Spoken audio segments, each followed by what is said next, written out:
আসসালামু আলাইকুম গাইস। তো আজকে আমি দেখাবো যে আমি দোকান যাওয়ার সময় কি কি করি। তো প্রথমে ঘুমিতে উঠে তো ব্রাশ ট্রাশ নিয়ে চলে যাচ্ছে আপনার হাত মুখ ধুতে। তো ধুতে যেয়ে যে কি ঘটনা ঘটে তো আপনারা সাথে তখন দেখতে পাবেন।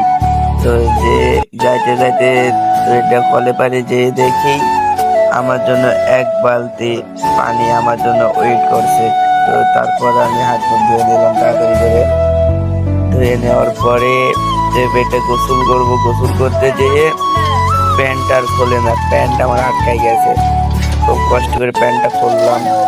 প্যান্টটা খোলার পর গোসল টোসল ছেড়ে তো খাওয়া দাওয়া করি নাই, এজন্য হোটেলে করেছিলাম সেটা আপনাদের দেখাতে পারি নাই। তো এবারটা বেরিয়ে পড়লাম বাড়ি থেকে, বেরিয়ে পড়ে আমার কেটিএমটা আগে নিয়েছে আমার সাথে। কেটিএমটা নিয়ে যখনই আমি বের হই বাড়ি থেকে, আর আমাদের বাড়ির সামনে মহা